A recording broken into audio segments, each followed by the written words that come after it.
গ্লাসও তো আছে। বলে 40 টাকা।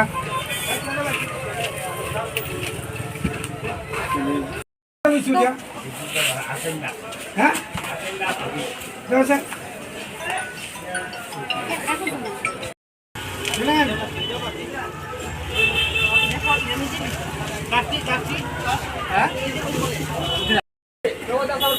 তালিকাটা কোথায়?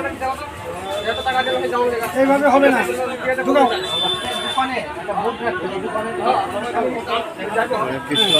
আসলে সদর মহকুমা প্রশাসনের তরফ থেকে এসেছি, আমাদের এনফোর্সমেন্ট টিম। আজকে আমাদের সাথে 2 জন ডিসিএম স্যারও আছেন, রেভিনিউ ইন্সপেক্টর আছেন, খাদ্য পরিদর্শক আছেন, চিফ ইন্সপেক্টর ফুড আছেন। তো আমাদের আজকের অভিযানের মূলত উদ্দেশ্য হচ্ছে, সেটা মহকুমা শাসকের নির্দেশে, সেটা প্লাস্টিক অভিযান। পাশাপাশি কিছুদিন ধরে লক্ষ্য করছেন চাল, লোকাল চাল বাজারের মধ্যে রেটটা একটু বেশি।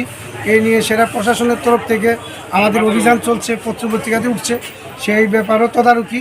তাছাড়া আলু পেঁয়াজের যে দাম বৃদ্ধি, সেটা মূল্য যাচাইও, এটা আমাদের মূল লক্ষ্য।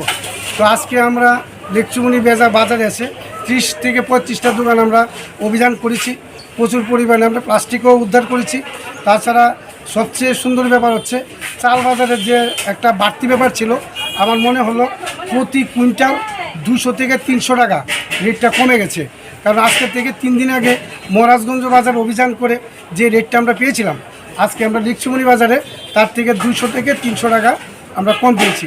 লোকাল চালটা বাজারের মধ্যে কম আছে এবং ব্যবসায়ীবৃন্দের সুন্দরভাবে স্টেটমেন্ট হচ্ছে লোকাল চালটা একটু দাম বেশি, তার থেকে বাইরের চালটা কোয়ালিটি অনেক ভালো, দেখতেও সুন্দর, রেটও সস্তা। কাজেই ওইটার প্রতি মানুষের বেশি চাহিদা।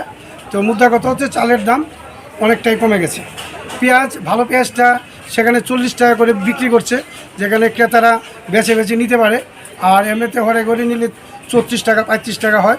আলু 20 টাকা থেকে 22 টাকা আছে। তো আজকের অভিযান আমাদের নিত্যদিনের অভিযানের মতো, এটা প্রতিদিনই চলছে এবং চলবে। নমস্কার।